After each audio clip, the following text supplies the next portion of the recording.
Vou conversar com a psicóloga Miriam Gorender.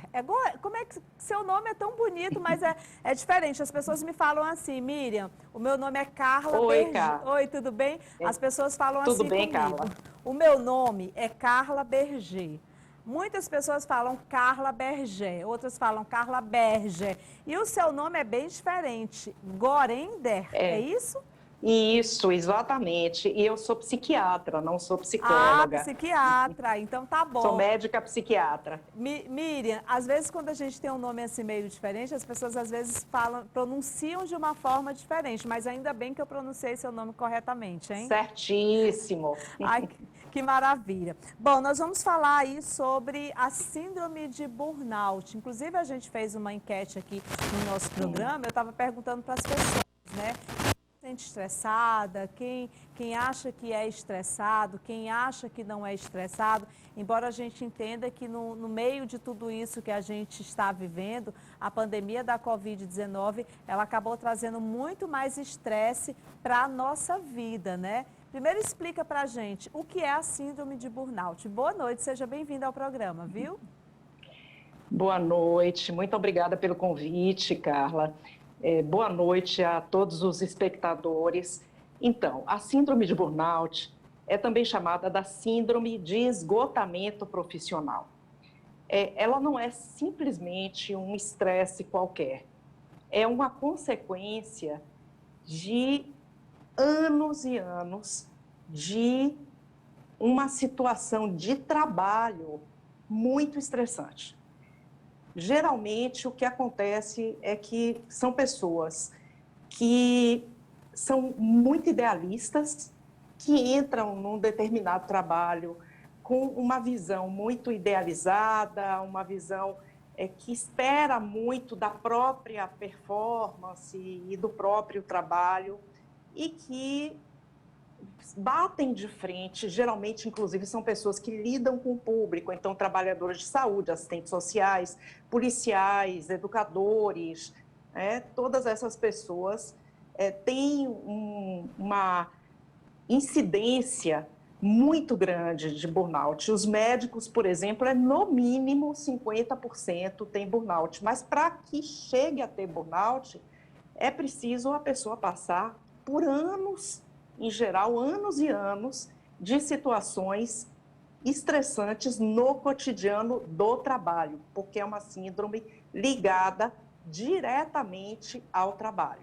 Há poucos dias de quase todo o país completar um ano de trabalho em casa e isolamento social, uma campanha inédita promete levantar uma discussão sobre a importância de falar sobre a síndrome de burnout. De acordo com dados do International Stress Associação, 72% dos brasileiros no mercado de trabalho sofrem alguma sequela do estresse e 32% têm burnout. O que mais preocupa, né? Porque 92% das pessoas com a síndrome continuam, inclusive, trabalhando e não realizam qualquer tipo de tratamento.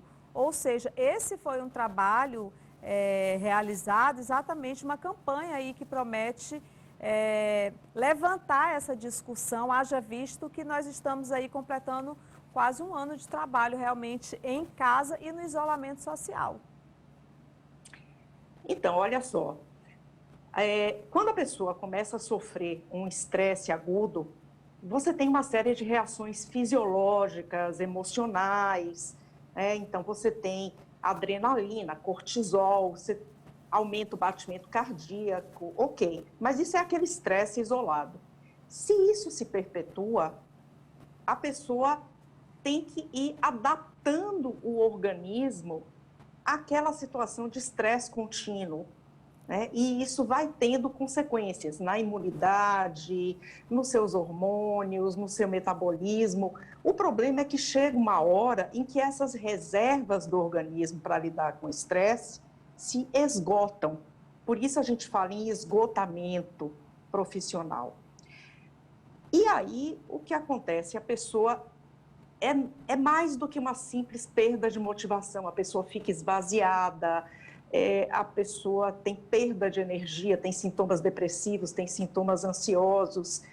E não apenas você tem uma questão de ausência ao trabalho, mas é mais do que isso. A gente tem uma relação direta com suicídio e a gente tem uma questão que é muito pouco discutida e que é ligada às doenças mentais, que é chamada de presenteísmo, que é a pessoa se manter no trabalho, mas isso vai ter consequências. Então, vamos dizer, por exemplo, um médico que está com burnout, mas continua trabalhando sem se tratar. O que vai acontecer? Ele vai estar muito mais propenso a cometer erros. Ou seja, isso não prejudica apenas a ele, a família, isso vai prejudicar aos pacientes, isso vai prejudicar aos clientes, aos alunos. Então, é uma coisa que vai ter repercussão na sociedade como um todo. Com certeza. E a pandemia piorou o problema, né? Uhum, muito. Muito. Bastante, porque aí a pessoa vai juntar o estresse do trabalho com o estresse de estar em casa, de estar trancado com a família, não ter horário, porque Sim. Isso é uma questão muito séria. As pessoas acham que porque pode ter reunião virtual, que não precisa ter horário definido para trabalhar, e isso é um erro muito grande, porque você vai esgotar o recurso humano que você tem.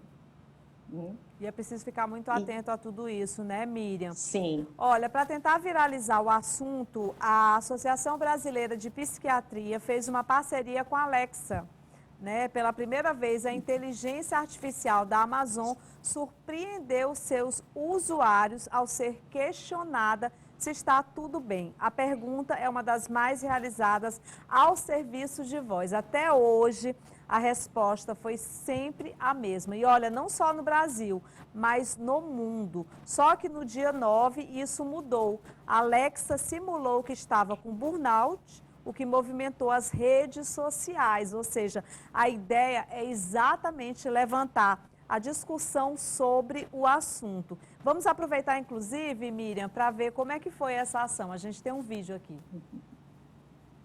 Já se perguntou como você está? Porque em tempos de home office, nem sempre a gente presta atenção. Mas desânimo e cansaço constante podem ser sintomas da síndrome de burnout. Se quiser saber mais sobre isso, me pergunte o que é a síndrome de burnout. Alexa, tá tudo bem? Oi. Tudo bem. Sei lá, acho que sim, tô bem.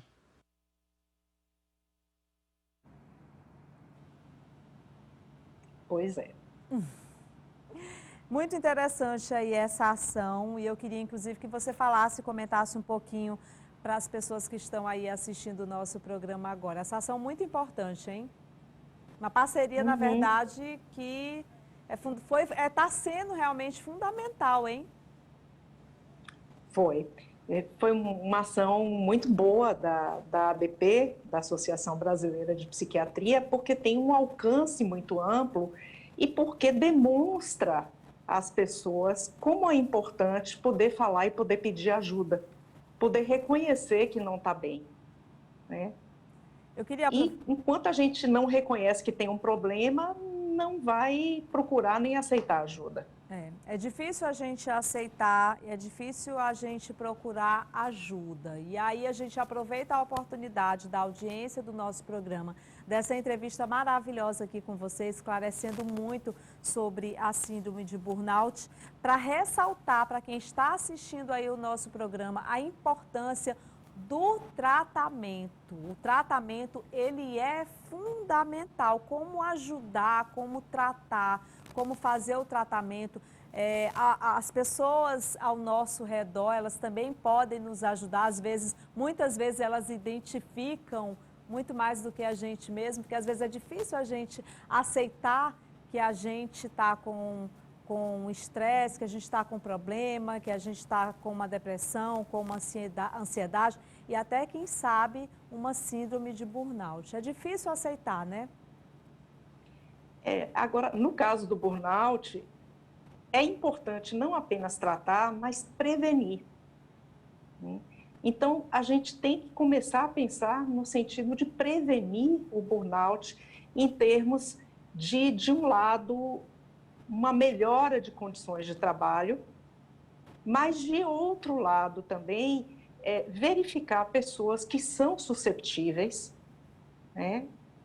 E que a pessoa, na hora que começa a sentir que as coisas não estão tão bem assim, que possa procurar uma ajuda. Com né? certeza. Porque nunca é só de um lado ou só de outro. A gente tem que ter a união daquilo que vem da pessoa com aquilo que vem do ambiente. Quando a gente se conscientiza disso, quando a gente procura essa ajuda, realmente a coisa melhora bastante. E eu falo isso como um todo. Não só para a síndrome de burnout, a gente está falando às pessoas sobre isso, mas a gente precisa realmente estar com uma saúde mental bem, né? A gente precisa estar bem e às vezes a gente não está bem e é preciso realmente também que alguém ajude ali para que a gente possa levantar. Muito obrigada, viu? Muito obrigada também pela oportunidade de estar aqui, podendo informar as pessoas. É um prazer enorme recebê-la aqui no nosso programa, viu? Olha, Marquinho, vamos